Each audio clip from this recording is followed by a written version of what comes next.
Good evening, ladies and gentlemen, and welcome to the Kingsland Council Candidates Forum. Before we get started, please turn off the ringer on your cell phone. And another announcement, there are restrooms at the end of this hall and that hall, as well as water fountains. Now, if you may, could you please stand and we'll say the Pledge of Allegiance. I pledge allegiance to the flag of the United States of America and to the republic for which it stands, one nation, under God, indivisible, with liberty and justice for all. Thank you. Please be seated.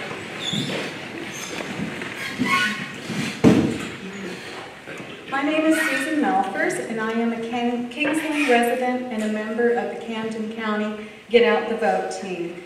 We are a nonpartisan grassroots organization of Camden County citizens. Our primary objective is to sponsor activities to improve the number of informed voters who vote in person and also by absentee ballot. Since 2014, we have been working with the Tribune and Georgian to organize candidate forums in Kingsland and St. Mary's. And now it's my pleasure to introduce in alphabetical order the candidates for Kingsland Mayor and City Council Post 4. Candidates for Mayor: Grayson Day, James Han, Jim McLean, and it seems like Mayor Kenneth Smith is unable to attend. The Post 4 candidates are Alex Blount, Gary Ferrone, and also the candidate for City Council Post 3, Lamar Lorenz Stokes, is running unopposed, and he is back there. Please join me in welcoming all the candidates.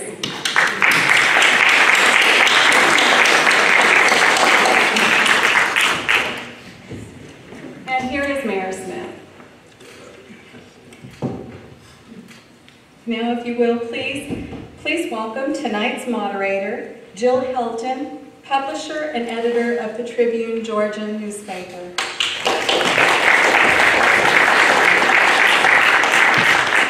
Thank you, Susan. Thank you, everybody, for coming to our event tonight. I know October's a busy month, and you have a lot of things competing for your time, so appreciate you spending a few moments to learn about the candidates. The Tribune and Georgian and the Get Out the Vote team from Camden County have been doing these forums for a while because we believe very strongly that this is an important way for voters to learn about the candidates, hear from them in their own words, and make up their minds about which candidates best represent their interests. So with that said, we'll also publish a voter's guide in this week's edition, the Thursday edition of the Tribune and Georgian, so please look for that. We'll have profiles on state and local candidates. The College of Coastal Georgia provides this facility free of charge to us. They are not sponsors. They do not endorse any candidates. However, I'm very thankful that they have allowed us to use their facility. It's quite beautiful, and that is thanks to Interim Dean Bill Garland and President Michelle Johnson. So please give them a round of applause for allowing us. So our format tonight is similar to the other forums that we've had, if you've been to them. We have a 3-minute introductory statement by each of the candidates, followed by a question and answer session where hopefully get to 5 or 6 questions. With so many candidates, it takes up a good bit of time, so hopefully we can cover a good bit of ground anyway. And then you'll get 3 minutes closing statement to just kind of wrap up any loose ends and make any final points you want to make. We will be videotaping tonight, courtesy of Tom Canning, our videographer there. And our timer is Grace Burns. Grace, you want to stand up? And Grace is from the Camden County High School Political Club. Part of our engagement with the community on voter issues is to try to educate and involve young people. And so Grace has been Grace is volunteering tonight to do that, and the St. Mary's Candidate Forum, we also had 2 other students. They are a nonpartisan group of kids, both Republican and Democrat, that are interested in voting issues at the local, state, and national level. So we're very excited to have them part of our event tonight. All right, well, we're going to go ahead and get into the the introductory statement from each of our candidates. So we're going to go ahead and do this in alphabetical order once again. Alex Blunt, would you like to get us started, please? Sure, I'd be glad to. Thank you, Jill. Again, I'd like to reiterate our appreciation to the college, to the Get Out the Vote team for giving us this opportunity to show you, the voter, you, the taxpayer, what separates one candidate for another. Jill, also want to thank you for giving up your time and the Tribune for all the coverage you do. As we go through questions tonight and as we complete the last leg of this election cycle, it's so important that you're doing just what you're doing right now, that you're being involved, that you're asking tough questions and you're demanding good, thorough answers. And certainly, please hold me and the rest of the candidates for office accountable when we make one of these big fancy phrases that we're going to cut taxes and we're going to lower the budget. Ask a follow-up question.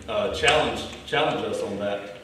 Make sure we understand what we're talking about. When somebody tells you about the fund balance or the enterprise fund and what they're saying doesn't make sense, ask a follow-up question. Hold us accountable for our statements. Hold us accountable for what we say we can do. And whoever is victorious and ends up in office, hold them accountable once they're in office to make sure they've done the things they told you they would do. Again, thanks to all of you for being here, and look forward to having some good interactions with everybody. Mr. Gary Ferrone. Good evening, everyone. Thank you all for coming out. It's just an amazing view how free people gathering together. It's just amazing. I'm sorry. It's just amazing that we have free people getting together as a free country. Little introduction about myself. I'm a retired service member. I own a small business. I've also have real estate on the side. I'm able to set aside time to devote to the citizens of Kingsland and also the city. Before I forget, I also want to thank you all, the candidates. I appreciate them because they fulfill their civic duty, and I appreciate them for those who have gone before us also at the college and also Get Out the Vote team. Thank you, Tom. Before I continue, again, Mr. Blunt was saying that vote for the candidate that represents your needs as a citizen. My allegiance is to the citizens. It's not to these folks over here, but there is teamwork. We are going to have differences, but keep in mind we have to set aside those differences and move forward with the business of the city. Ask those questions.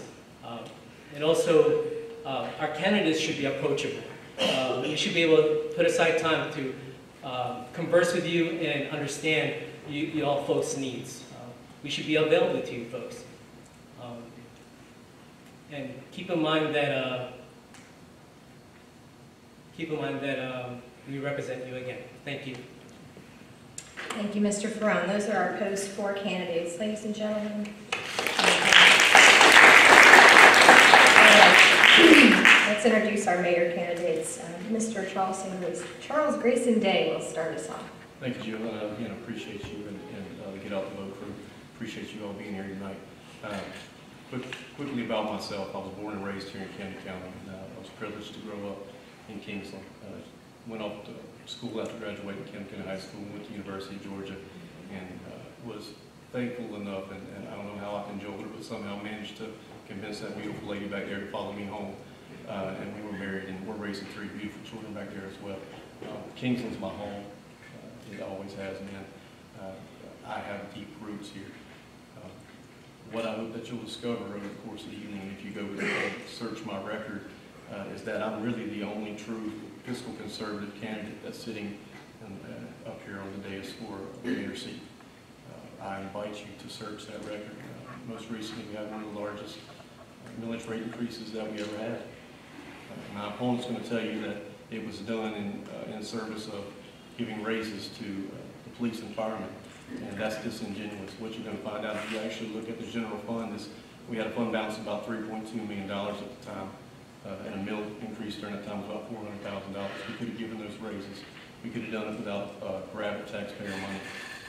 And from day one, that's been my thing. During the first 3 years, we managed to cut about $1.6 million from the budget, and I'm going to continue to do that as your mayor. You need strong leadership, you need strong fiscally conservative leadership, and that's what I hope to provide for you. That's why I'm asking for your vote as a city mayor. Thank you. Thank you, Mr. Day. James Ham. Good evening. Thanks, Jill. Good evening. And thanks to the Get Out and Vote team and to the college and to my colleagues. Thank everyone for coming out tonight. My name is James Ham. I'm running for mayor because I listen, because I'm concerned, and I can get the job done.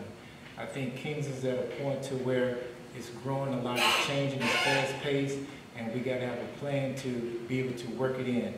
Our people is our main concern. The city infrastructure, if we're going to accept the growth, the spaceport, the technical college, the sports complex, we got to have a plan in place to be able to meet all of those needs. Children are growing fast, seniors are living longer, so we got a lot of things hitting at us. I'm a married man, 37 years, 24-year military veteran, so I know the needs of people. I listen, I ask the questions, what do they want? We realize that we work for you. It's a team. If I'm elected mayor, my main thing will be to talk. People don't talk. There's a lot of tension. There's a lot of stress right now because people haven't been able to voice their opinions and how they feel. I'm listening every day. I talk to the people and I listen, and we can do this. It's going to take some work, but it can be done. But if we're going to go forward, we got to talk. We got to respect each other. The fighting got to stop. We got to do it with dignity. We have to be civil. And so I'm open. Anybody knows me, I'm approachable. I will work. I don't just sit back and tell people to do stuff. I do my part. So I want to be mayor because I think I can make a difference. Thank you. Thank you, Mr. Ham. Our next mayoral candidate is Jim McLean. Thank you, Coastal College of Georgia, for having us here, along with the Tribute in Georgia and the Camden County Get Out the Vote team. And thank you, Mayor Smith, for serving our city for the last 16 years. It's been a pleasure to work with you. I'm honored to be here before you. My name is Jim McLean. I'm a local businessman. I'm running for office of mayor in Kingsland.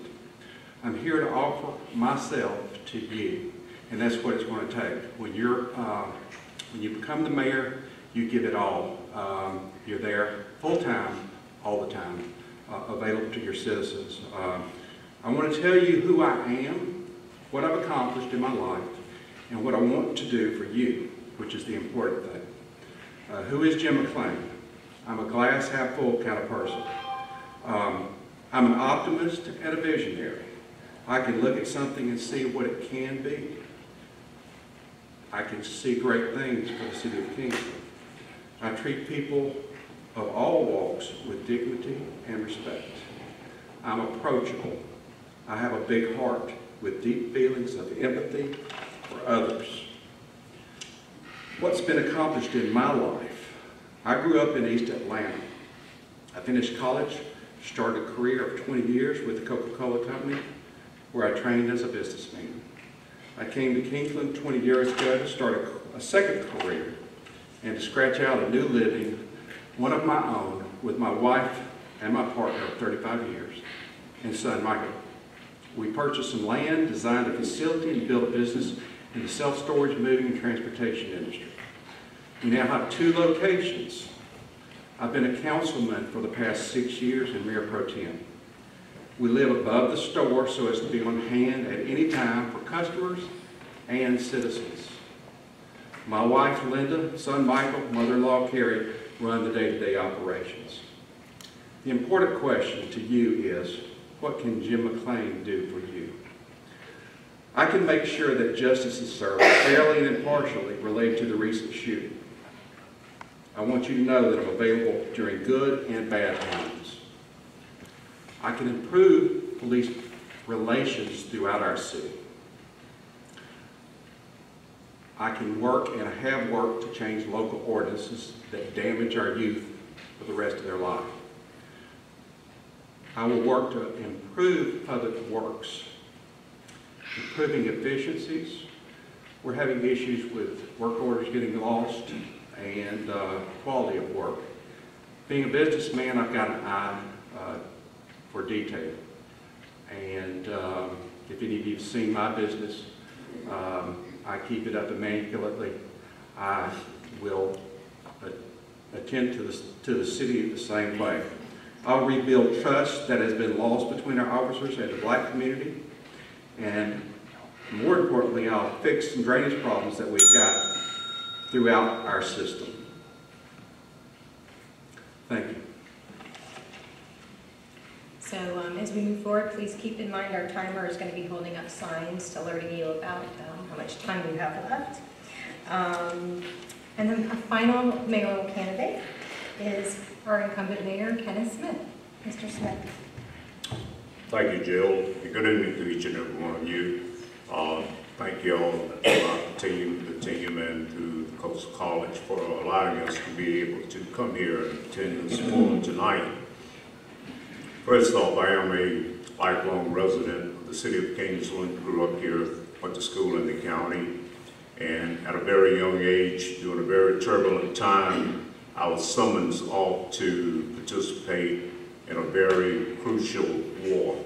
I served 3 tours of duty in Vietnam and was blessed and fortunate to be able to come back home.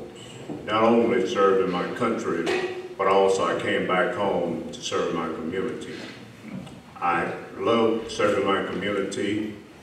I've been a part of the growth of this community for over 30-some years, and I feel that I still have much to give and a lot to give. I was one of the ones that originally started out with the recreation programs when there was no recreation program, when money that was sent to the county was used for other purposes in the county. Myself, along with others, sought out with the county commissioners at that time to find out why was money not being utilized for recreational purposes for our children. It took a while, but we finally found out and got in writing what the problem was. So we set out then to form one of the first recreation programs in the county. We feel that there is still a lot of work to do, and I am a team player. I grew up participating in sports, and I was taught to be a team player. It's nothing that I myself can do individually. It takes a team to win a game.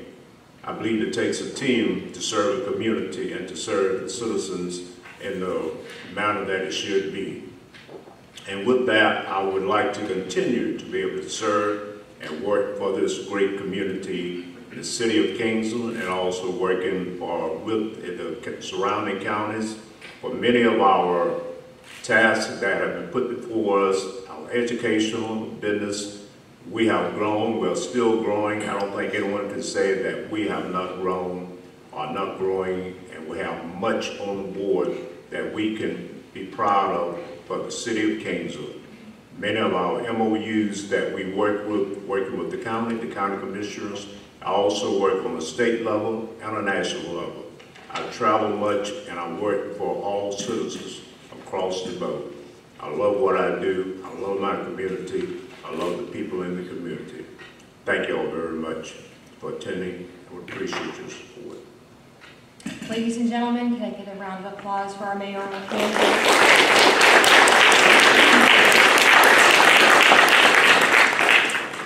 All right, I'm going to get into some issues now, and all of these questions are issues that you should be interested in. So the candidate and the mayor topics will all be the same, but we will be changing up the order of how you speak, so to give people a chance to have a little bit different order to speak from. So our first question is pretty general.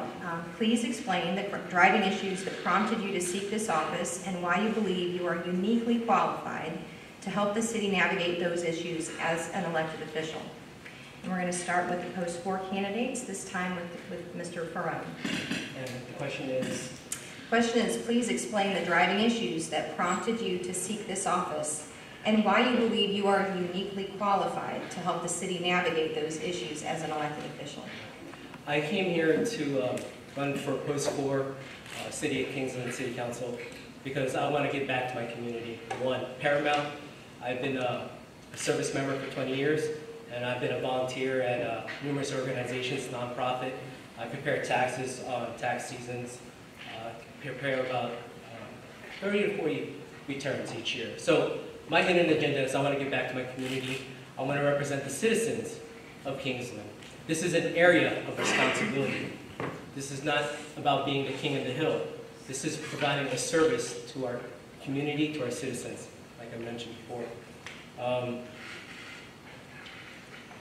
There's issues that are affecting our community. For example, my day one goal would be drainage issues. Having the relationship between law enforcement and the citizens of our community, we need to knock down those barriers that we have. It's paramount that we're aware of our cultural awareness, and other than that, that's my hidden agenda. I just want to give back to my community. I'm willing to listen, I'm available, and I have time to set aside and step away from what I'm doing and have a conversation with you. I represent the citizens in the city of Kingsland. Thank you. Thank you, Mr. Farrell. Mr. Blunt? Yes, ma'am. Thank you. Kingsland is a wonderful place to live. It's a wonderful place to call home. It's something that we obviously all care about, or we wouldn't be here. But you're allowed to say you love the community and that you want to represent people, and yet let's work with that same group of people to identify what our flaws and our deficiencies are. When you look over recent events and say, why did I feel like I need to get back into office? Having your local government be a responsive government is paramount. If you call your congressional representative, it's difficult for them to get you the answer or the material you need in a day, sometimes even a week. If you call your governor's office or your lieutenant governor's office or your secretary of state's office, it's the same thing. They're so far away. We're so far away from being the squeaky wheel when you look at representatives out of Savannah and Atlanta, etc. Your local government should be the most responsive level of government that exists, and bringing some of that responsiveness back to Kingsland government is something I'm very interested in. A good example is the road drainage project that's taking place on Gross Road right now.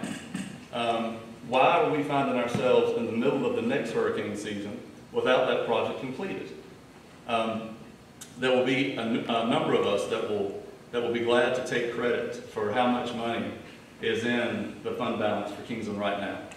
Certainly that number started to grow in my time on council, and I'm very proud of that. However, there's times where you got to say, hey, this is a good use for some of that money that's sitting here. That contract could have been written in a week. You could have given different companies 30 days to submit an RFP, and said it had to be completed in 180 days. That means this project would have been completed back in the summer, instead of those same residents who face that horrible tragedy being worried about it now, because right outside their property they're looking where that road is north and that construction is going on. I passed through there on the way here today, and it certainly doesn't appear to be close to being finished, and so hopefully the penalty that's in place will continue to drive progress. But that's one example of how we need local representation that is aware of the issues we're facing and has the skill set and the ability and the experience to force those projects to happen quicker than they materialize on their own. Thank you. All right, on the mayoral side, Mr. Smith, we'll have you go ahead and start us out on that side. Please explain the driving issues that prompted you to seek this office and why you believe you are uniquely qualified to navigate those issues for the city as an elected official.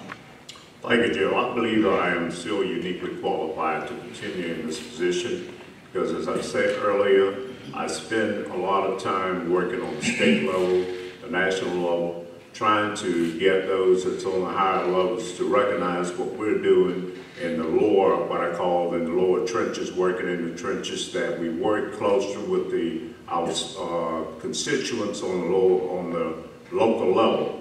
Many of them don't see, they leave our local levels and they go to Atlanta or Washington, and they don't see what we see every day.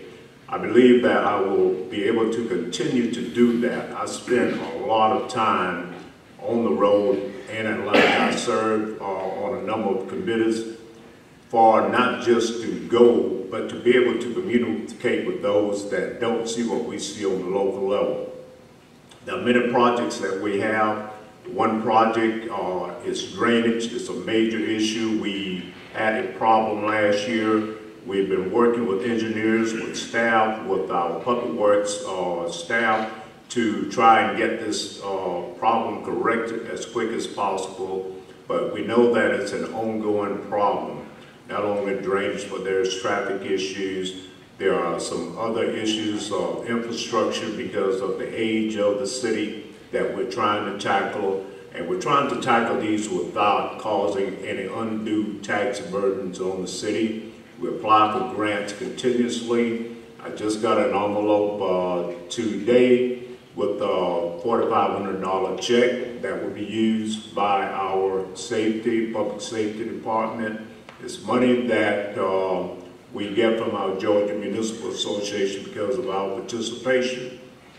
So there is a number of things by being on different boards that I'm able to bring back to the city and have the city apply for many of these needs that we have today. And I would still be able to do that. I have quite a bit of time to do that, even working a full-time job because of what I do to be able to have that time to do that.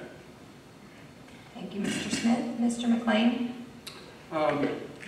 Thank you, Jill. What uniquely qualifies me for the job? I think my experience with both the Coca-Cola Company, which is a Fortune 500 company. They've trained me over a period of 20 years. So I've seen many different cities. I've been throughout the world and have many experiences. But my greatest experiences came when I came to Kingsland and decided to open up my own business. We not only designed that from scratch, we built it with the help of a builder. So there were many hurdles, not only money, but issues with dealing with people, builders. So I got exposed to many different facets of what the city deals with on a daily basis. Real estate, engineers, legal people, so many of things cross over to the responsibilities that a mayor will have and that the skills I'll have to have in order to carry out that type of job effectively. That's what qualifies me, I think, more so than anyone. I've also got the time to attend to the business of the city, whereas many others don't. It takes time to build those relationships with important people like the State Department of Transportation. If we're going to move forward with roads and other issues, we've got to get their support. We've got to have state level support. If you want to see significant changes in your city, significant improvements. We've been talking about spaceport lately. We've been talking about the Epic Adventures. If any of that comes, we've got to have support of higher level people, especially the State Department of Transportation. So I think that I've got the time to cultivate those kind of relationships, but I've also got the time to give my citizens the time that they need. I will listen to them. It's their city, and they should be heard more so than they are being heard today. The driving issues, as I see them, are water sewer. Remember back during the last storm, it was well over a year ago, we all lost water. That was preventable. That was preventable because we could have been on top of not only our drainage system throughout the city, but also ways that stormwater infiltrate into our water and sewer system. Stormwater overwhelmed the system. We couldn't process it, so it caused us to have to look at shutting it down for a short period of time. That was unfortunate. That won't happen on my watch, and we'll ensure that stormwater doesn't reach the system. The other issue I have is drainage. We've got a system of drainage Your time is up. throughout the city, so thank you very much. And I was expecting the bell. we can ring it if you want. Mr. Ham, your question, what are your driving issues and why are you uniquely qualified to navigate the city through them as an elected official? My driving issue, my driving force for running for mayor is I think we're falling apart as a council. We're not listening to the people. And we say that we listen, we work for them, but then when things happen, we don't. And what my last situation was with the marijuana issue, I know it's being legalized all over, but I feel that we don't look into issues deep enough before we pass it. Before we do anything, it must go to the residents. Anything that's going to involve taxpayer money, we must decide how we can get the word out to every last one of them. Driving issues, communications.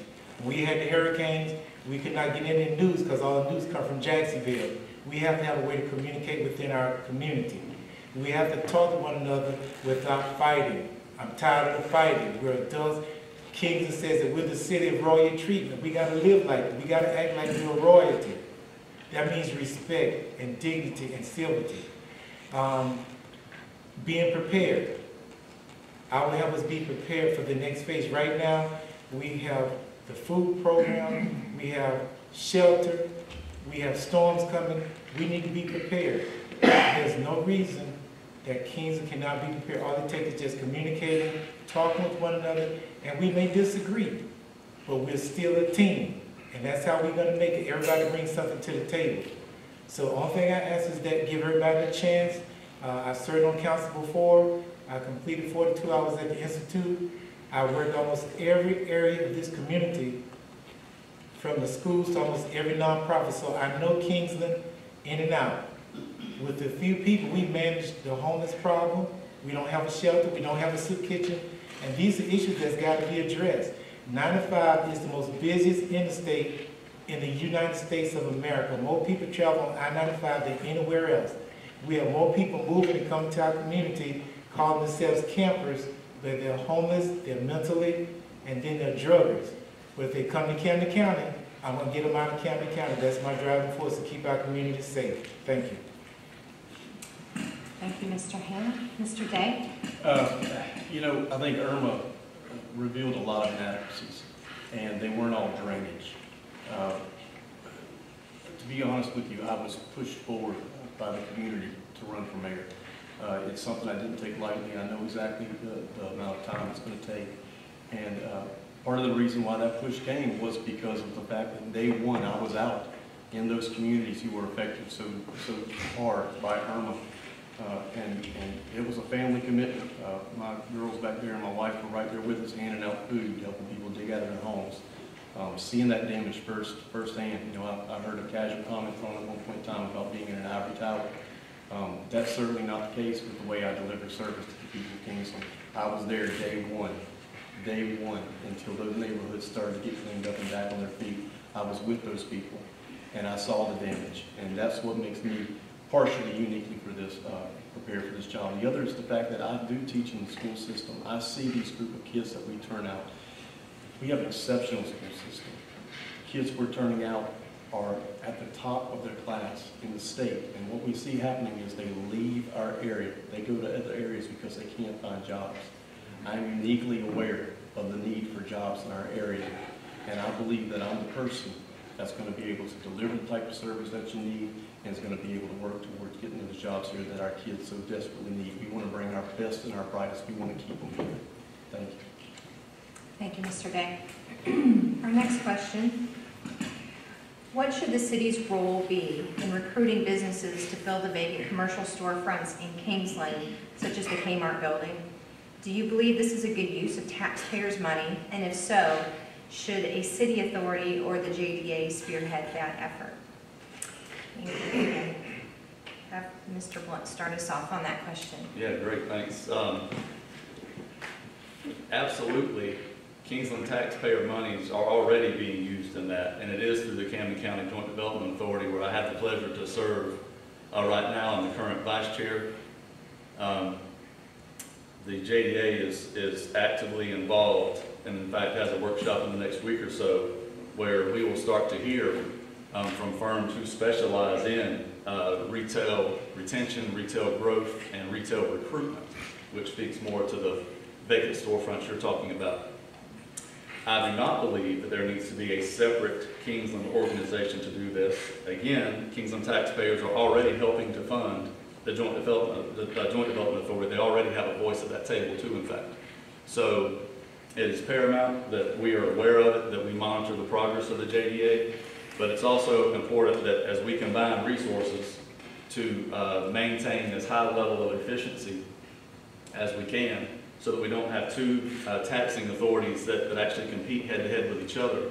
That we partner with the JDA, that we assist them whenever they need avenues or information, plans from a development or from an engineering point of view, that we partner with the JDA to make water sewer would normally be the city's primary responsibility, and that we work with them, but the JDA is the spear of that, or the tip of that spear, and that we continue to monitor and support their progress. Thank you, Mr. Flint. Mr. Ferrone, same question? Yes, ma'am. Thank you. Like Alex said, there is the Joint Authority Board that handles the affairs of bringing in business. I think there was a meeting 2 weeks ago with the Joint Authority Board, and I would like to have that attended, but they switched the dates, so I wasn't able to do that. But as a city council member, I'm going to be attending those meetings and having a dialogue with those board members and seeing what we could do to bring in business into 17. I do believe 17 was a thriving place way back when I was speaking to a couple voters, and why can't we bring that back? Let's have 17 flourish again. I mean, if you look at City Hall, that's our front door. Okay? We're doing ourselves an injustice through that front door. We got to bring it up to speed in a way of a welcoming, inviting atmosphere. And then businesses, absolutely. With businesses, we have to the city approves small businesses. I think yesterday we approved one business, home-based business. I think it's great that we have home-based businesses, but like Mr. Blunt said, we have to bring in the big retailers in, pulling in resources, thinking outside the box. So with that in mind, I have the time to set aside and have conversations with the Joint Authority Board, reaching out to, for example, Harley-Davidson, reaching out to schools that would provide an opportunity for us to train, but also inject businesses into our community who provide support for those type of businesses. So again, yes, the city does have a say what comes in as business, but Joint Authority Board are the ones who have the funding and the resources to start pulling in these other entities and initiatives to bring in business to City of Kingsland. Thank you. Thank you. Mr. McLean, same question. What should the city's role be in recruiting businesses to fill the vacant commercial storefronts in Kingsland, such as the Kmart building? Do you believe this is a good use of taxpayers' money? And if so, should the city authority or the JDA spearhead that effort? Well, thank you, Jill. Kmart building is a good example, but that is under lease right now. It's being paid for by Kmart. It's not available to the public.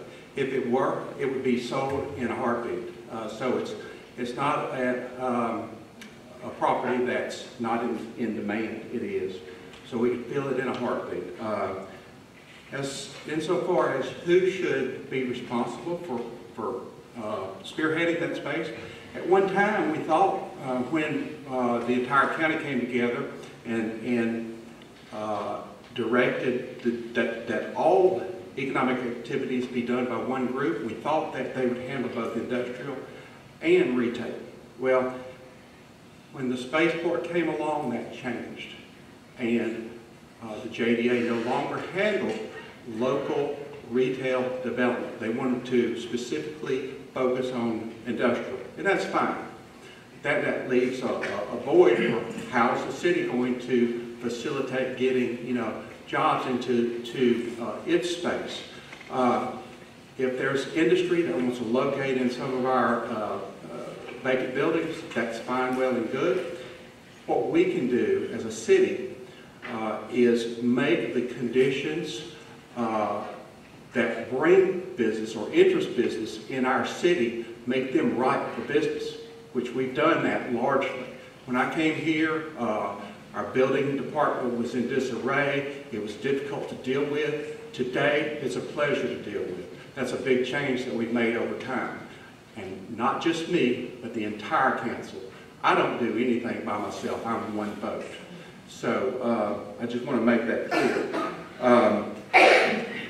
We do fund the JDA in terms of providing them space. So that's coming out of taxpayer dollars.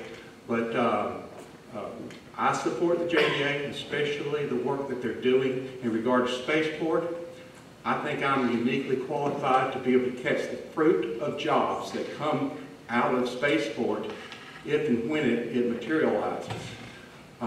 If we don't have a good workforce, though, we're not going to get the kind of jobs that we need. We need a good workforce. We need good teachers in the classroom training our kids to take advantage of what can come later. Thank you. Thank you, Mr. McLean. Mr. Ham, same question? I feel this project should be a joint effort. I think Kingsland need to look at how we're doing business. We can't keep relying on big businesses coming to take care of our community. There's got to be an initiative to get locals to go into some kind of big project. That might be a long shot to some, but when the big businesses leave us, we high and dry. When the market crashed, so many buildings were vacant in Camden County and around the nation that it was like a ghost town. So we must, as a city of Kingsland, come up with part of the issue so that we can be a part of building our own businesses, yet still attracting, because even with the sports complex and with the technical college, a lot of those people are going to bring their own people with them. So the best thing Kingsland can do is prepare with the workforce development, the chamber, to come with a plan that we can keep offering opportunities.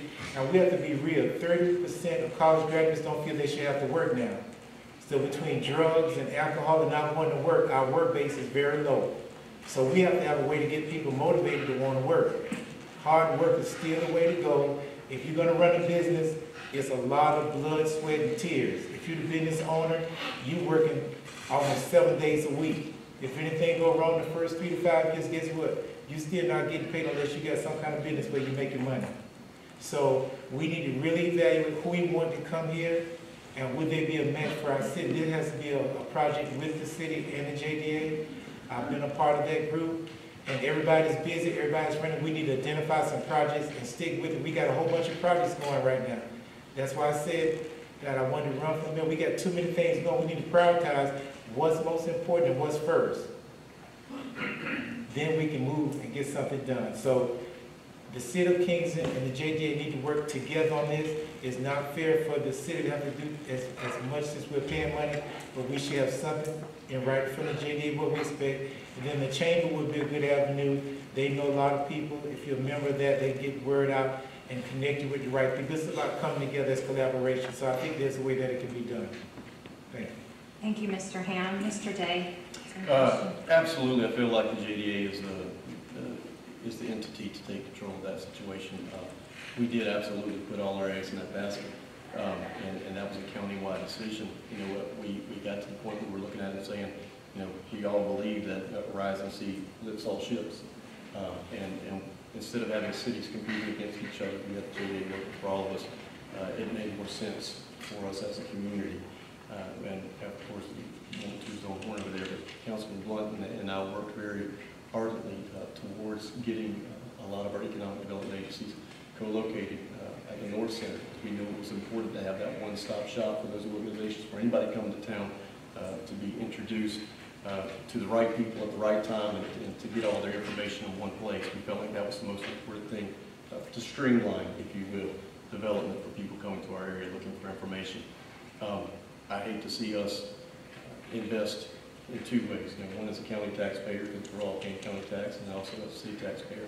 The Joint Development Authority is indeed the organization that should head up that, and they have my full support. As far as the city is concerned, anytime that we can work with them, whether it's helping to get a road, you know, to the tech school, we're going to be right there on top of it. Whatever we can do to help the JDA, that's what we're here for. That's what we need to do, because it does. But I do believe that a rising sea lifts all ships. Thank you. Thank you, Mr. Day. Mr. Smith, same question. Yes, I think that, well, I don't think, but I know that what we did to work with the JDA and have the JDA that's functioning basically with jobs to bring in larger industry, and it's a good idea. We looked at other communities and not trying to reinvent the wheel, but we've looked at what's been being successful in other areas. So we're basically mimicking that to try to work up under one umbrella with the JDA for the industry side of what we're looking to bring in. but also looking at the retail side of what the city has to do, i.e. with the Kmart building, then we've got to look at what can we do, how can we market that, if we can market that at all. But with that still being up in the auspices of the Kmart Corporation, we can't really do anything with that ourselves, the city. So we're basically waiting for them either to allow others to come in with that. But I do think that we can continue to contact them and ask them, what are you going to do with it? We need to have this large facility available to help bring in businesses into the community, because that could be jobs, irregardless of how many that could come into the community. So we don't need a vacant building setting up there at this time. So working with them and working with our staff continuously, because we do have tools, so to say, in our toolbox that we make available to industry, to businesses, and we work long and hard to try and get as many tools, as I call it, in our toolbox, so that when businesses come before us, they don't have to scramble, we don't have to meet and try to put an ordinance in place to accommodate them. It's been said that we have one of the most progressive business-minded staffs in the state by working with the businesses that come in. Many businesses have said they appreciate coming in the time that it takes them to get up and running, because they don't have to wait for long, extended periods of time. So I think that we're on the right road to work with businesses and industry coming to our area. Thanks to much of the work that's been put forth with, again, with our memorandums of understanding to work with one another throughout the community. I think it's a great thing that what we're doing to work with one another, local governments working together to, as a whole, to try to bring businesses into our community. Thank you, Mr. Smith. The PSA scandal involving our countywide recreation director, William Brunson, caught everyone off guard last spring. Since the mayor is the current elected chairman of the PSA, what should he be doing to regain the public trust? And if elected, what will you do? Let's see. We're going to start off with Mr. Ham on this question. Mr. Ham? Okay, first of all, Mayor Smith is not the only one that's on this, all three of the mayors, and there are things in place that you do an audit that should be done usually every year, every 2 years, depending on the agency. If I'm elected mayor, I'll make sure that the audit is done and that the report is given to the community. We don't know what happened, but we have to move forward. The city's paying their part of the money to pay it back, and lessons learned. It's very important that we don't just try to blame people, but try to find out what can we do to fix it so that it doesn't happen again. And the money we're paying that could have been used to help another area of our community. And again, this is where teamwork comes in, where we trust one another and tell one another, hey, if we do this, with these computers, you can make a reminder when something is due, you know, audit or whatever. We have a good financial team. Maybe the finance department needs to say, okay, we're going to check on that. It's a one-year thing, whatever. But there's more than one option to fix it. So we're moving forward. Kingsland's paying their part of the money, and I will make sure that we continue to keep our eyes on it. Thank you, Mr. Ham. Mr. Day, your question? $10 million is a big ticket to learn. To learn from. It's a lot of money. I'll tell you, from day one, I'm highly concerned that we had a sitting mayor sat on that board since 2004, and at no point in time was an audit performed. We wouldn't run a business that way. We don't run a city that way. Audits should have been performed.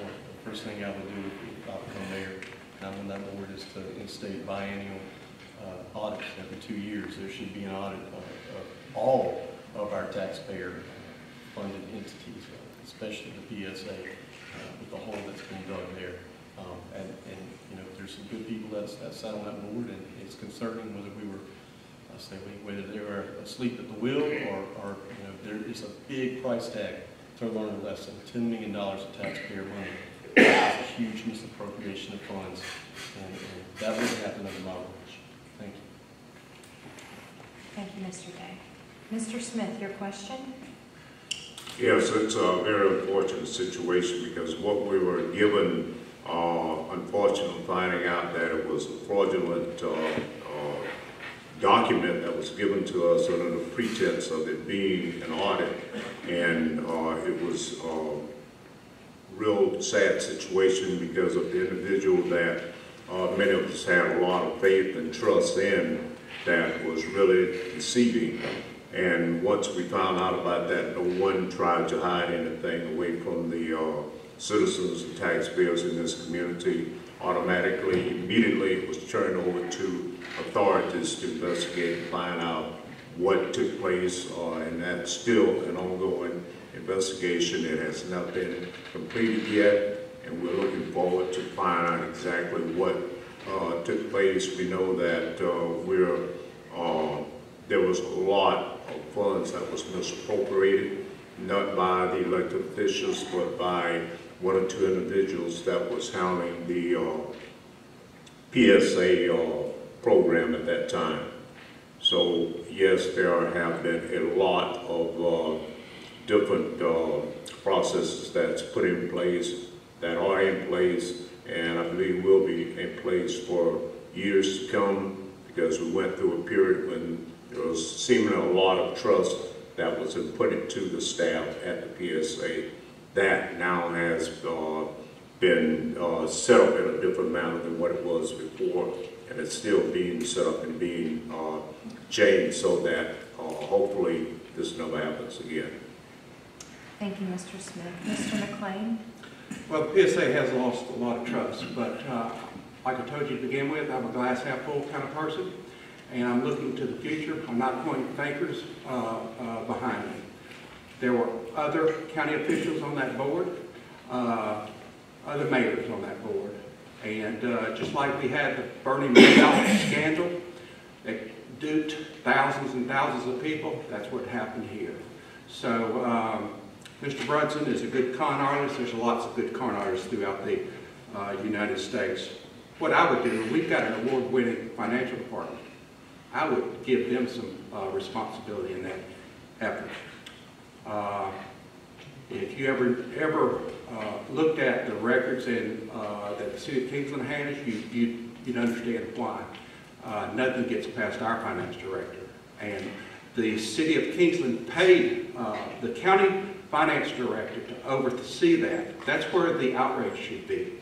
Why didn't they perform their job? We paid for it, and we should have gotten it. I'm not going to point fingers in the past, but I want to see things corrected, and we'll support the PSA going forward. Thank you. Thank you, Mr. McLean.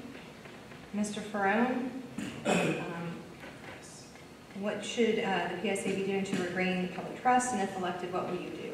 Right. Once I get elected, I'm going to inject a little truth in our system. So with that in mind, like our candidate said, we have to trust but verify. A lot of my military background, trust but verify. First check, second check, third check. You have to have transparency. And when I prepare audits, when I prepare taxes, I have somebody looking over my work. I welcome audits. It keeps me honest. Now, injecting a little truth in our city council and mayor, that projects transparency, honesty. It keeps us honest. So, like our candidate said, let's inject a little truth in our system. Let's perform audits on a routine basis. I welcome those because it keeps me honest, and it keeps our folks honest, and provides transparent trust once more for our community. Thank you. Thank you, Mr. Ferrone. Mr. Blunt? Absolutely. Well, we've done a lot of agreeing with each other, and it makes it awkward for people to decide the difference. And I have a very different view of this. We've all said that we don't want to point fingers or cast blame, and I think there is a wide discrepancy between pointing a finger and casting blame versus holding people accountable for what their job is, holding people accountable for what their responsibilities are. Those are two completely separate things. In fact, I would say to accurately capture our lessons learned, we have to say, okay, we failed at this level, but we failed at the next level. And if you really go through this as a community, and by community, I mean all of our local governments are involved in that, we failed repeatedly. So there's not going to be one fix to this. There's got to be, St. Mary's is going to have to look at the way they do it. Woodbine's have to look at the way that they do it. I would certainly, and I said in a interview that was posted online 3 or 4 months ago, that one of the things we need to do is require our paid professional staff to review these same documents. I just find it hard to believe that if the county CFO and county finance director and the finance directors from the 3 municipalities all receive the same data that these board members were receiving, that there wouldn't have been a red flag by one of them. I refuse to believe that. I think it is fair to bring up county employee responsibility from the sense that I brought up I'm on the JDA. Why didn't never send off a red flag that I received this audit annually from the Joint Development Authority, but there's other authority out there I haven't received one from in 15 or 20 years or whatever the mind-boggling number is. So I think there's a big difference in saying I'm blaming you versus I'm holding you accountable for your responsibility when it came to protecting the taxpayer and protecting the resident of Camden County. Those are 2 completely different things. All right, thank you, Mr. Blunt, and it looks like you're starting us off on the next question as well. So I'll get a swallow of water first. Yeah, thanks. All right. More often than not, there are split votes by the council, and the mayor has to break the tie. Does that reflect a general disagreement by council members on the direction the city is headed, or does it reflect a division among Kingsland residents and business owners? Or do you have other ideas? I think each vote in each situation can be unique. Certainly, your background, your experiences professionally, your experience with your family, where you come from, where you've lived, can all affect how you vote. When I was first elected, there was a gentleman on the city council. It didn't matter what it was. If it was anything pertaining to alcohol, he was going to vote no. That was just his personal conviction. It wasn't right or wrong. It was just his personal conviction. That's what he was going to do. So I think there are all kinds of things that can affect why a member of the council votes a certain way, and then why the mayor votes to break that tie. I think what's imperative for us to take away in this election is that Kingsland does have a strong mayor form of government. And that does mean that not only can the mayor vote to break a tie, the mayor can also use the mayor's veto.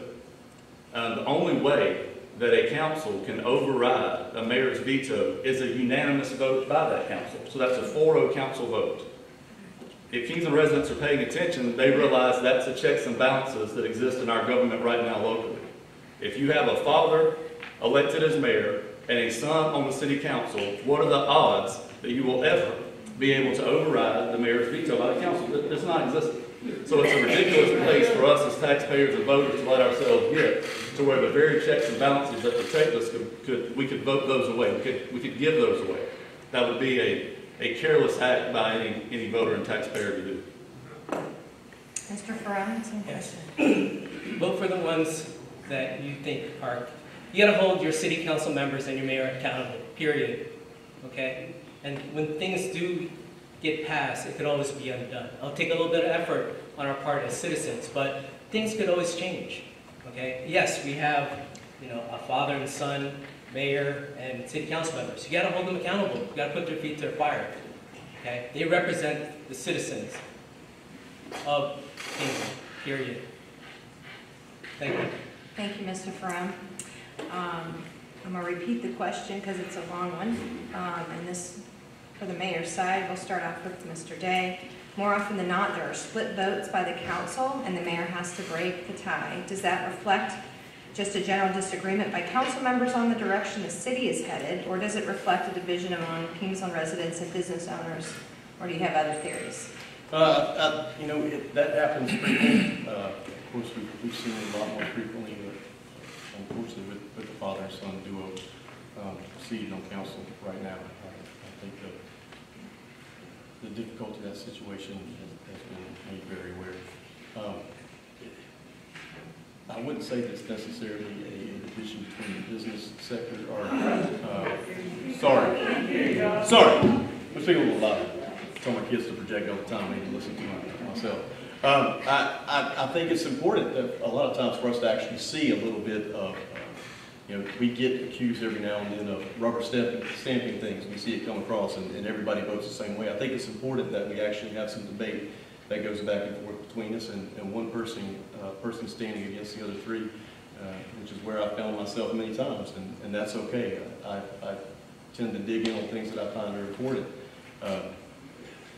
You know, the mayor's seat is an important one, especially with us having a strong mayor system, and that has been spoken about. There's never been a more important time for people to pay attention to who's being elected, who's seated on the council right now, and how that power can tip and how that power can be cemented. There's almost nothing that can be done if we get into a situation where we have a father, mayor, and a son sitting on council. It's a situation where almost nothing can be undone, and that's a scary place to be as a seated councilman and also as a tax-paying citizen in the city of Kingsland. Thank you. Thank you, Mr. Day. Mr. Smith. Question about split votes. What's your take? I said your question. What do you make of the split votes on council? Would you like me to repeat the whole question? Yeah, please. More often than not, there are split votes by the council, and the mayor has to break the tie. Does that reflect just general disagreement by council members on the direction the city is headed, or does it reflect a division among Kingsland residents and business owners, or do you have other ideas about why that happens? Well, first off, with the election of the two family members, that's something that the citizens voted on. So the city council has no say-so as to whether or not how they vote. But respectfully, we hope that the individuals would vote their conviction in favor of the citizens in the community and not show an impartiality towards one or the other on the board there. We're there for the citizens in the community to do our part in regards to whether you're family members or not. And if that continues to be a problem, or if there was a problem, or is a problem, then that's something I think that the voters would realize, and then that would be something that would be taken up at the polls. So with the, as far as breaking the tie, I think there would be a conviction with the mayor to look at the issue and not look at the individuals to make a decision as to whether or not he or she would vote one way or the other. Look at the issue itself, not the individuals. Thank you, Mr. Smith. Your question, Mr. McLean?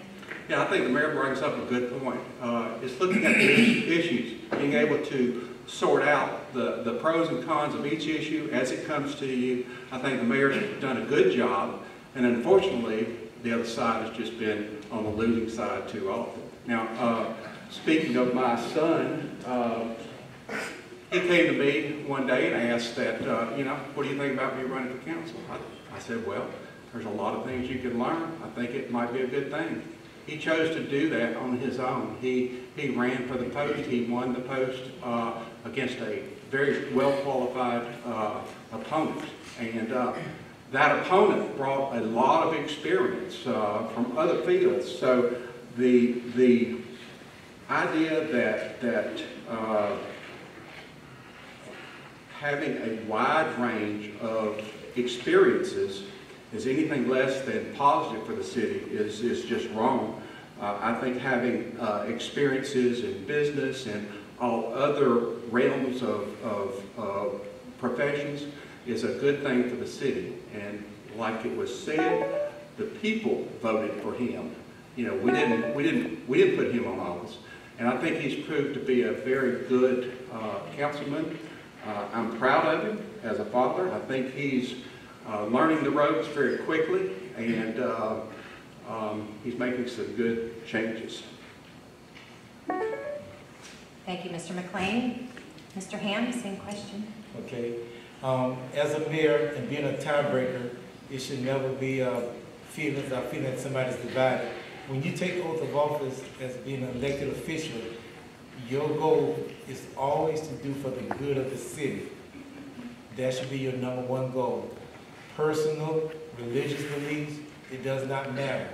As the mayor, you have to be strong enough to weigh the pros and the cons and see what's best for our city.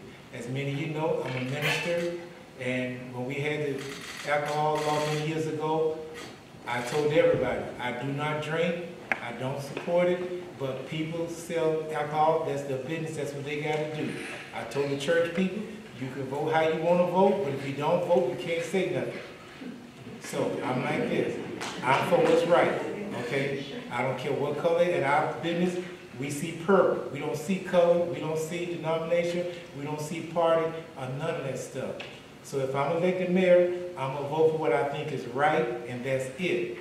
Don't try to put me in a box, don't try to judge me, don't try to say why. I read the book, I've been to school, I do what our charter says do, and that's to do my best. And if I have to break a tie, nothing personal, I'm gonna do what I have to do. Thank you. Thank you, Mr. Ham. All right, next question. The city has received a fair amount of criticism for the way it interacted with the public during and after recent major incidents, such as the police-involved shooting and Hurricane Irma. Do you believe the city is doing a good job communicating with its citizens, and what improvements, if any, would you support? Is there anything the city could be doing to encourage a higher level of citizen engagement? Mayor Smith, question to you, please.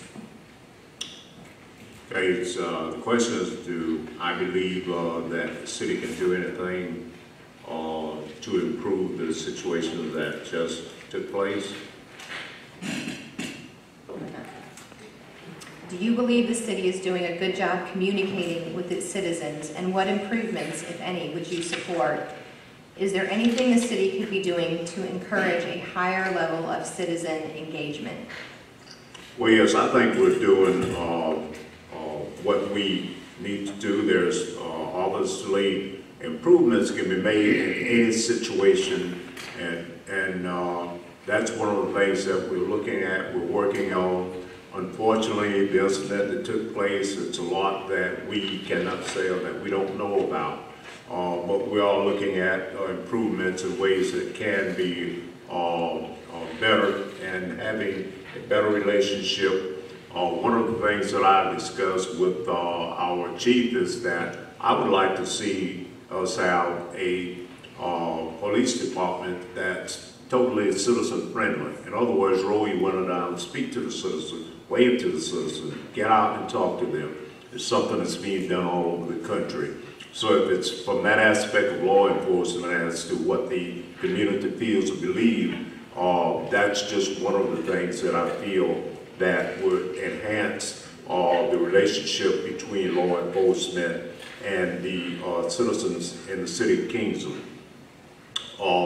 As far as what has transpired or happened with the storm last year with Irma, I think that we have stepped up to the plate. We're up at the plate. We're working hard to ensure that maybe some of the issues that took place won't happen again, but nobody can predict what Mother Nature will do, how forceful it can be. I don't care how many pumps we have, how many ditches we dig. If Mother Nature calls and comes in, we're at the mercy of Mother Nature. But if it's something that we're neglected and have not done that we could do, then that's on us. But when Mother Nature calls again, I don't think it's anything that anyone can do anywhere, no matter what kind of ditches, pumps, boats, or anything else that's put in place by a local government.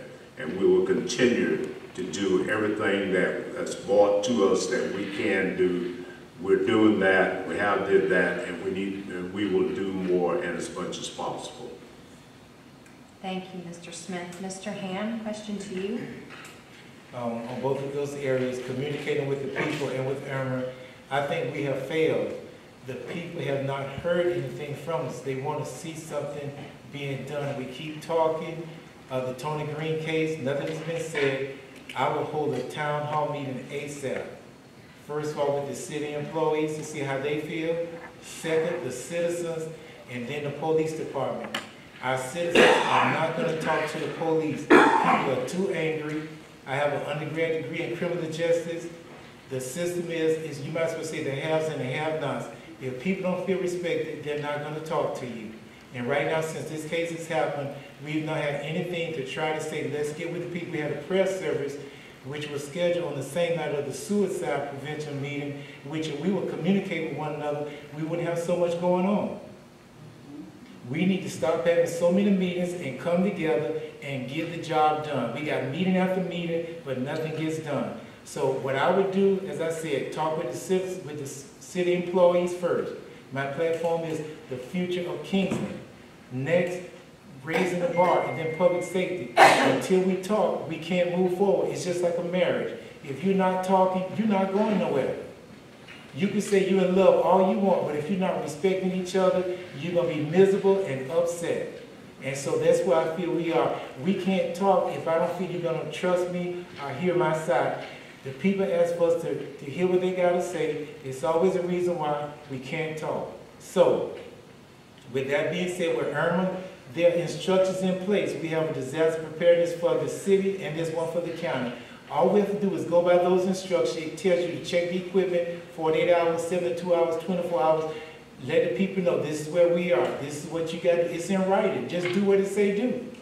We making it too hard. With all the technology we have, communication is getting too hard. Like I say, just talk to the people, see what they want, and then let's come together. You gotta talk before you can go forward. Thank you. Thank you.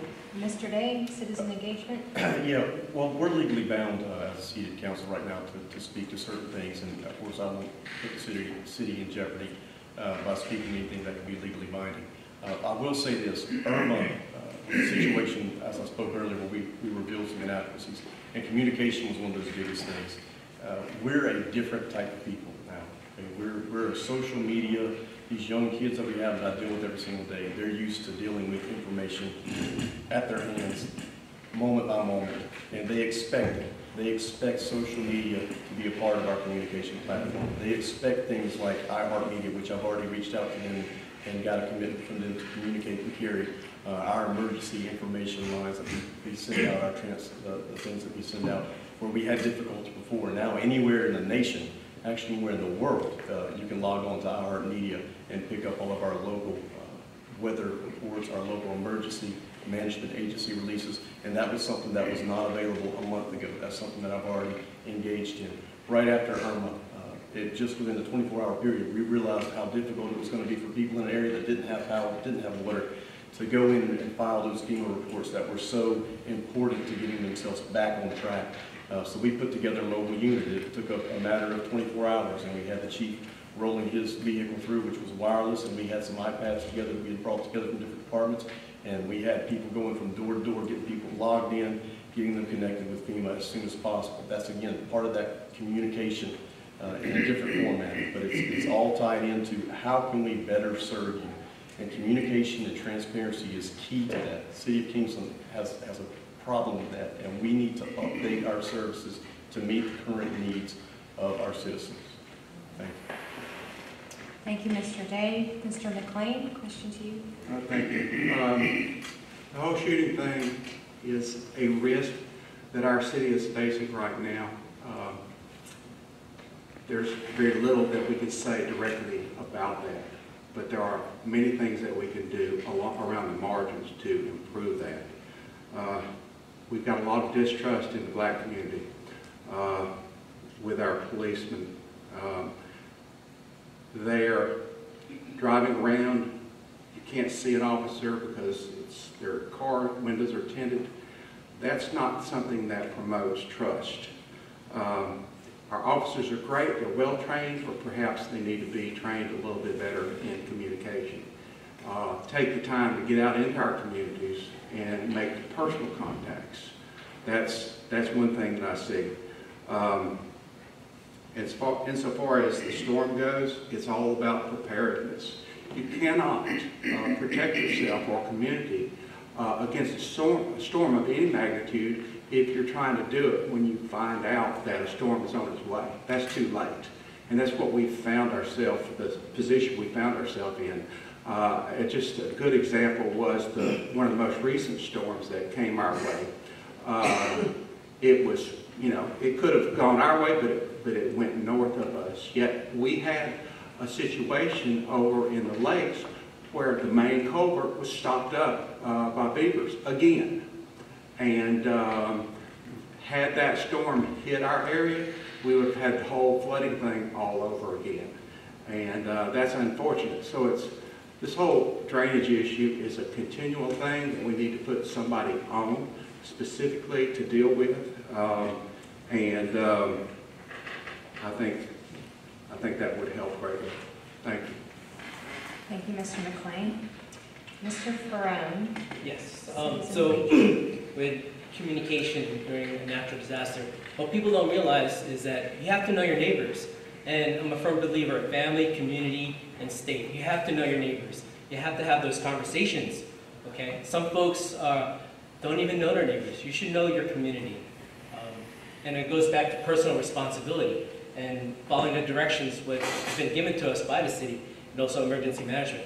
I had a brief discussion with one of the team members in emergency management, and they have a war room. And in that war room, I saw, this is the part where resources and assets come together and help out different areas of our community. It prevents a lot of misinformation. It puts all the city together to combine assets to be more efficient, effective in those areas. And so with that in mind, we have to take on board personal responsibility to be okay. And then to look out, to look to the left, look to the right.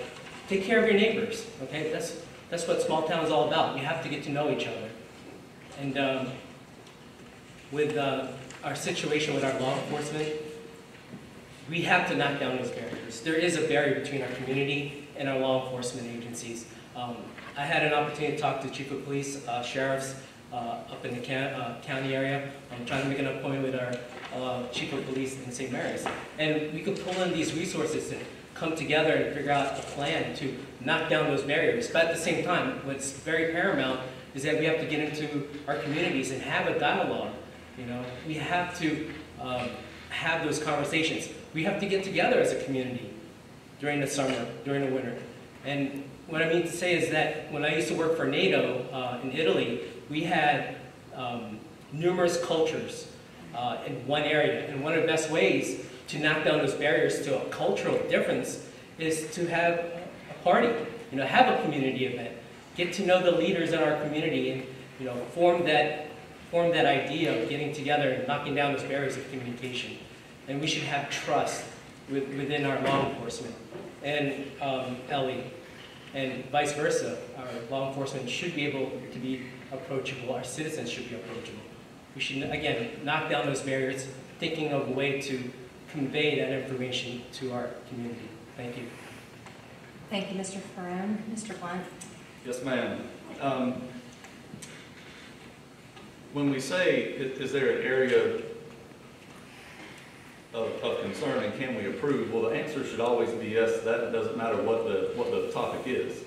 There is not a single area where we do it as well as we can possibly do it. I think we've got to take even the things that we say we're really good at this, but we can still do it a little bit better.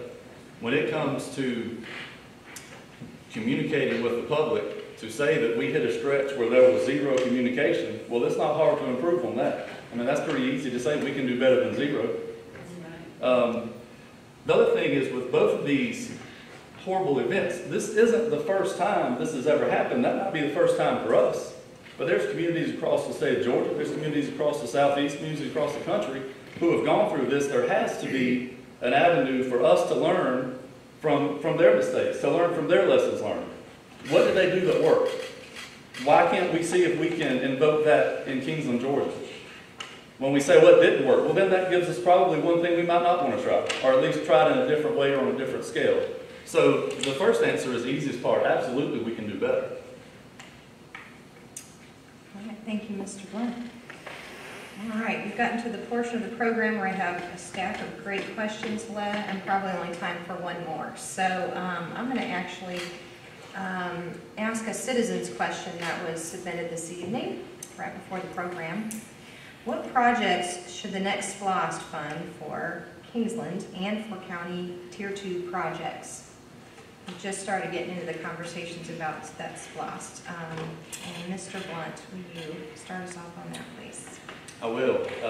Certainly, we'll go into the next calendar year, and SPLOST negotiations are going to be paramount. The first thing, having gone through a SPLOST negotiation, is we really have to watch and make sure that that number isn't too big. And what I mean is the projection that generally comes to us from the county sometimes is such a big number that you get so many tier projects added into it, and obviously that comes off the top first before the cities receive any of their funding.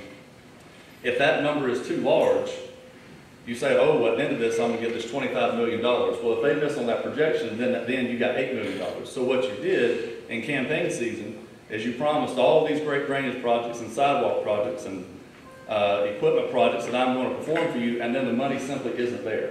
So one of the first steps in a SPLOST negotiation is to make sure that we're not dealing with an inflated number that makes each city's local SPLOST list mathematically impossible. Certainly, we can't talk about anything with SPLOST in Kingsland and not talk about drainage first. I mean, that would be irresponsible. But I think we do have to take into account when traffic patterns change, how can we better address that? And a lot of times that's with sidewalks or multi-use paths, paths that a child can go to school on a bicycle and return home safely and that sort of thing. You know, as neighborhoods continue to grow, we can't pretend that the same sidewalk infrastructure that was good for us 8, 10, 12 years ago is still sufficient today. So I think the first thing you do, whoever represents Kingsland in that SPLOST negotiation, is really hold that number to something that makes good sense and make sure each of these tier projects benefit the entire community, especially Kingsland that they represent. And then you roll your individual public works projects, etc., out accordingly. Mr. Ferrone, what projects should the next SPLOST fund for Kingsland and for county Tier 2 projects? The question is, what do the citizens want? Right off the bat. I'll get information from you folks, and I'll tailor my response to that question. Period. All right. You guys are first. Thank you, Mr. Ferrone. Mr. McLean, SPLOST. I think I concur with that, but too often the city doesn't ask for your opinion. It's your city, I'll ask. There are things that are happening out there in our neighborhoods, for example, Laurel Island. If you look closely, the roads are crumbling, the potholes are popping up everywhere. If you look at drainage, we need desperate improvement in drainage. We've got a highway system of drainage that leads to the ocean, and if that's not maintained, we're going to be in trouble the next time a storm finds us in its path. Boone Avenue, we all complain about Boone Avenue and the traffic jams at lunch. We need to restrike that. That road is capable of handling much more traffic. I've been trying to get that restriped for some time to create additional lanes in there. We've had to work closely with the State Department of Transportation because of the proximity to Highway 40, but that's something that needs to be done. Obviously, there's been some concern about sidewalks throughout the city, specifically Highway 40 West. We've got a school out there. Our kids don't have a place to safely walk along the roads out there. There's other areas in the city. For example, from Lyons Park toward Highway 17. That's been a project that's been put off for many years. And one of our former councilmen has each year asked me about that. I think that's one of the projects that we should look at.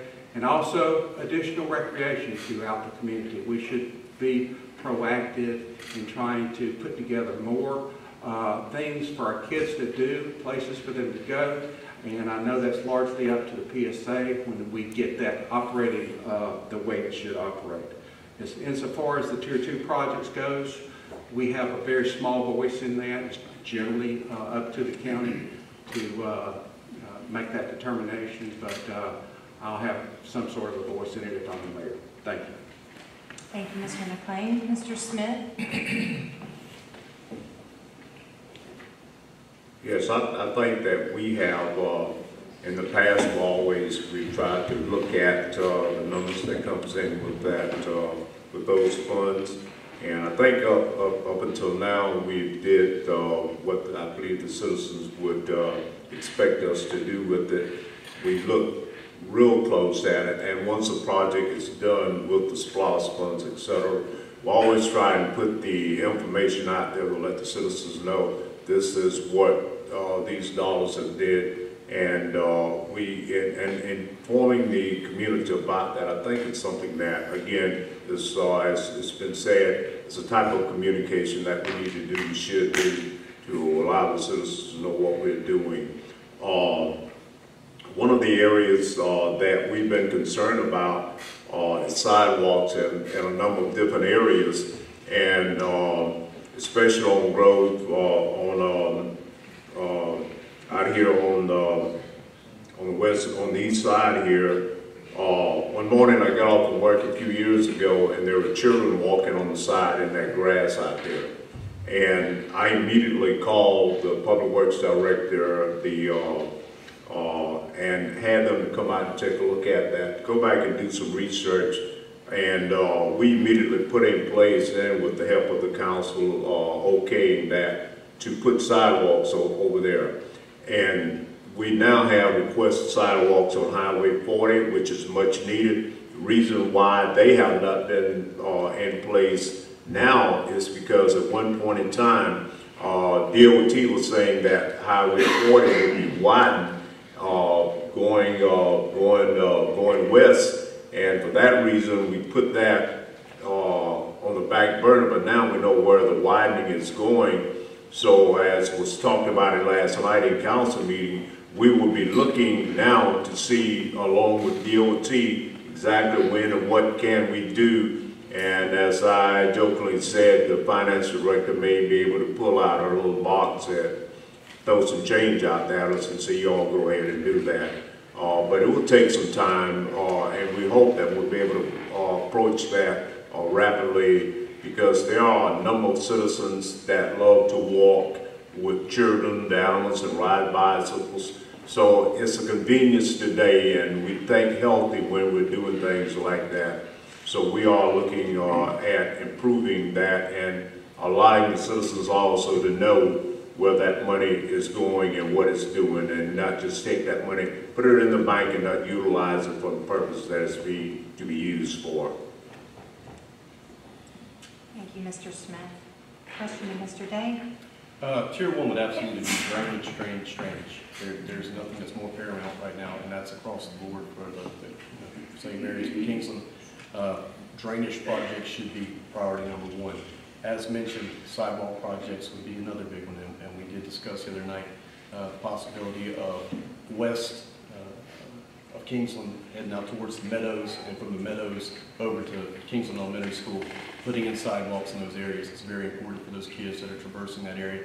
I'd also like to see us, as soon as Laurel Island Parkway is completed, to see us put back in some sidewalks. I'll put some sidewalks in there as well. Many days on my way home from work, I see students crossing those areas, even now through construction areas, walking home. That's unsafe. There's a lot of kids that make that walk every single day, and it's already dangerous enough. Just the other night, we witnessed a man get hit on a bike.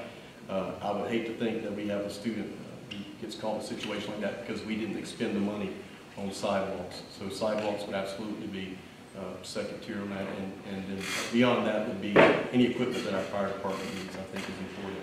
There's a few fire trucks that I know that we need that it might be way on down the line, but I think that's important for us to look at as well. Thank you. Thank you, Mr. Day. Mr. Ham?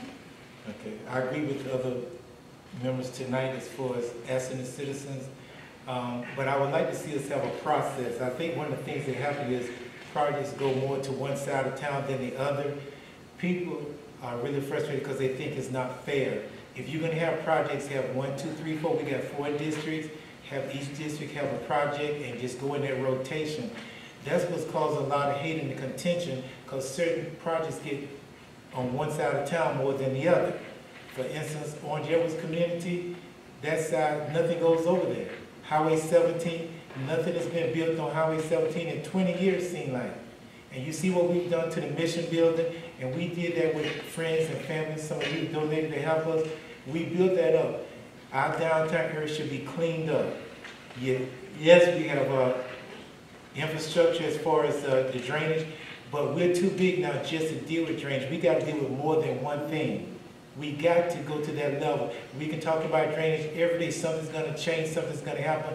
It's more than drainage. People have suffered so much. I don't want to hear drainage more. Get a solution and get that over with. build some parks, get some playgrounds, get something for these children. We talk about drainage so much, we don't have a life. So we got to do two things, at least two things, drainage and drainage plus. People are tired of saying, we're working on drainage. I've been here 20 years, and we're still working on drainage. With the technology, with the money, with the minds we have, there's got those people in certain areas been hit 2 times, and some been flooded more than that. And we're saying we're working on it. Okay, I need a plan. I need to know when something's going to be completed, rotated. There's a lot of flood areas. I got that. But let's do something besides just the drainage. Give me a plan so that we'll work on the areas in a rotation basis. Thank you. All right, that concludes the question and answer portion of our program. We're going to give the candidates another 3 minutes to give a closing statement and just add any final parting remarks that you want to make. And we're going to go ahead and start at the end of the table with Mayor Smith and work our way back down. Mr. Smith, would you like to give your closing statement, please? Oh, yes, I'd just like to say that again, appreciate you all taking the time out to come out this evening to listen to us, and hope that what we have discussed and talked about, that it can become contribution to helping improve our community as we listen to each other. And I'm quite sure in listening that we have concerns and ideas. And I would also like to say many of the projects that we've been concerned about that we're working on, the council just doesn't sit down and dream up ways to improve problems that we have in the community, i.e. the infamous however one we want to state it, the drainage issues. We have to work with engineers or people that supposedly are professionals in giving us the information that's needed to make a decision. We don't go home and sit down and dream about these problem-solving issues. We try to work with people that have more information about how to get some of these issues completed. We work with staff on that. So again, it becomes an overall team-solving project for everybody to try and come together and work on these. Your elected officials just don't make all of these decisions by themselves to say, this is what we say will be done and how it's to be done. We have numerous individuals that we try to work with to try and solve problems and make life much more livable in our community. So again, thank each and every one for what you did in the past, and we look forward to being able to work with you in the future and have improved relationships throughout the community. Thank you. Thank you. Mr. McLean. It's important for me to say this again. Too often the city does not ask for your opinion. It's your city, I will ask. We need to do specific things. These are the things that I want to do. I want to implement yearly planning. We don't yearly plan right now. I'd like to implement a 1-, 3-, and 5-year plan. I obviously want to deal with our drainage issue throughout the city. It's a big city. There's lots of problems. We can correct them, but we can't do it if we're facing a storm. We need to improve our police relations desperately. Our youngsters are being damaged out there. We're working hard to try to modify some of our ordinances to take them into account. Water sewer infrastructure. At last count, it was going to cost us $31 million to upgrade that over about 10 years or even longer. We need to focus some of our funds on that. Water quality, as you all know, is a big issue in the city. After 10 years, your pipes are corroded, your faucets are not working again, and you got to replace those. We've implemented PAX mixers, which is going to improve the water quality in our towers going right to your house. Quality throughout the city. This is one of my big issues, and that is in every corner of the city, we need to improve quality. We can't cut grass once a month and get by.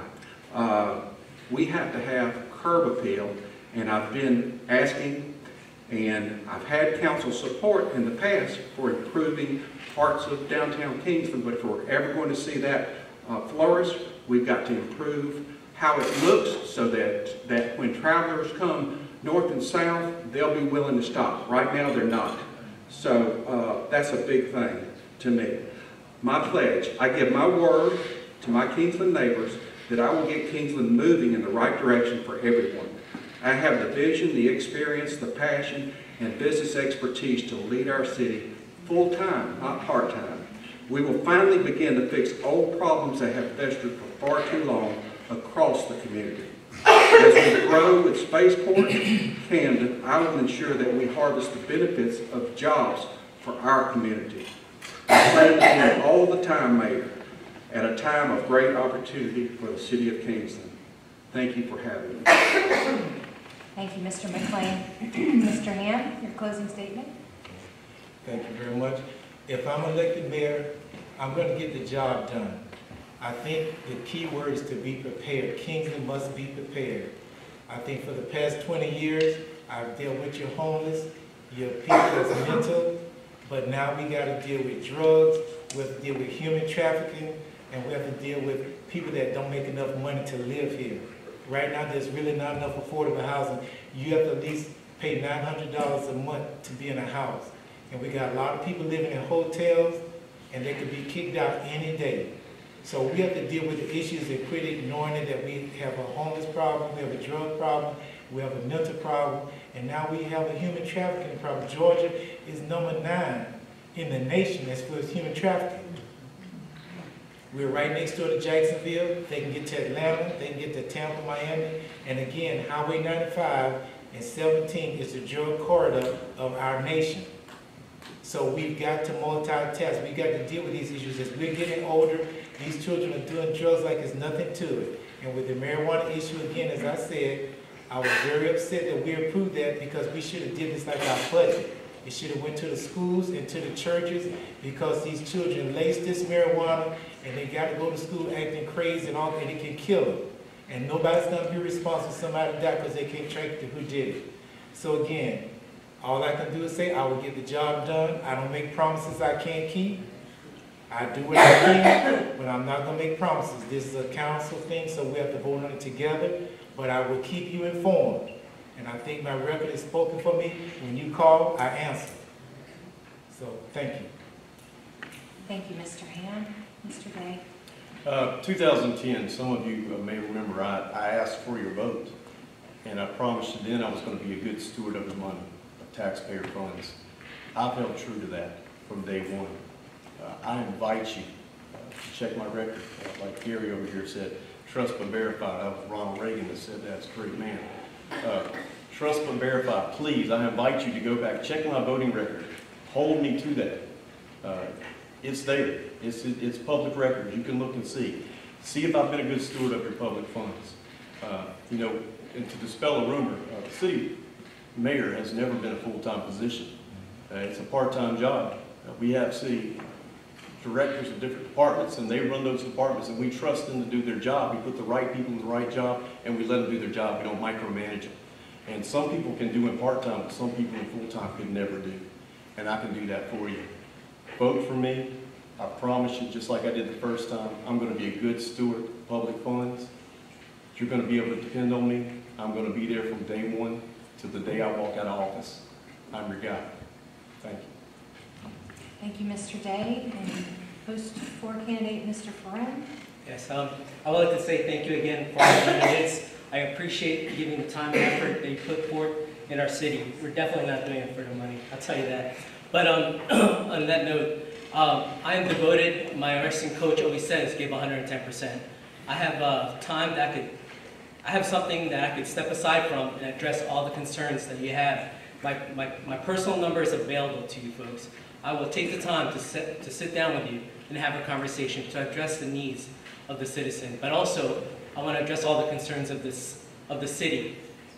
A lot of stuff needs to be addressed now. I'm able to put aside what I'm doing and handle the affairs of the city. And my only hidden agenda is to give back to my community. That's it. I owe nobody nothing. Nobody owes me anything. My allegiance is to the citizen. I've been a steward and a devoted American. I have served my country for 20 years. Since I've been retired in 2016, I've been giving my time to the community, volunteer, at the elementary school, volunteered in a nonprofit organization. I'm also a mentor. I mentor a lot of people in our country and also outside the country, helping them with increasing the financial IQ. So when you go to a bank and ask for money, they don't ask for your report card.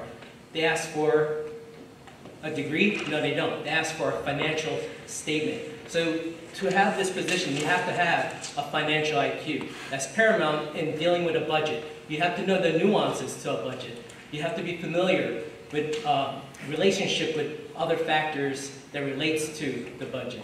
So look at the people that have the patina in that area of expertise. Also, like I said, I'm available. My hidden agenda is to give back to my community. That's it. My firm belief is family, community, and state. Get to know your neighbors, okay? Because fire and police are like minutes away, but guess what? Your neighbors are there. They can help you out. Thank you very much for your time. I appreciate it. Thank you, Mr. Ferrone. Mr. Blunt? But because I always enjoy a little humor and everything, it's comical to me that my opponent has twice thanked every candidate, yet two of us he tried to get disqualified. About 6 weeks ago, I was informed that Subbase and Lockheed Martin Security were called, and a person was complaining. I object. I didn't ask for your We need to stay on the record. This is my closing statement. I object. I object with half the things you said, including that the JDA is responsible for spaceport. Everybody in the county knows Excuse me, that's a county project. I'd like to bring us back to order. Yep. Mr. Blunt has 3 minutes to speak, just as all candidates did. So I was notified by my employer that my opponent questioned whether I should be allowed to be a candidate because of where I work and documentation that goes with that and supports it. A couple weeks after that, he made an appearance at a Camden County School Board meeting and questioned whether or not a fine educator should be allowed to participate. And also had the audacity to question what a employee of a government entity should be able to do with their salary once they make it. He questioned that Grayson Day shouldn't be allowed to contribute to his own mayoral campaign with money that he has earned. And then he so callously threw out terms that should scare every educator and every parent to death when he mentioned someone taking advantage of kids. And to do that in a public meeting on the basis of someone or some child riding in a parade float, there's a lot of things I look for in a candidate for public office.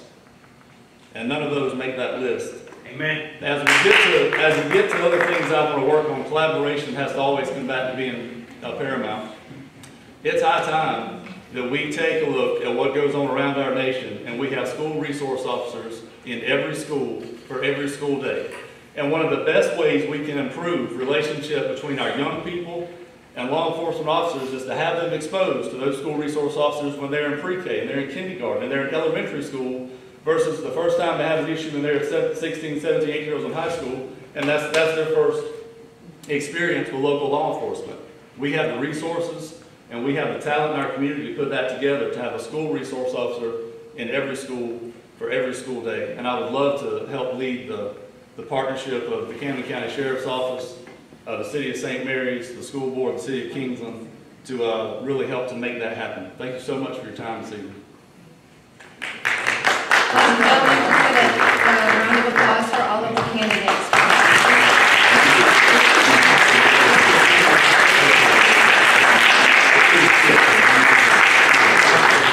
This concludes our program for tonight, but we also have some meet and greet time after this program in the Rotunda. So if you have questions for the candidates, I would invite you to stick around and talk to them personally. Thank you so much for coming. Have a safe trip home.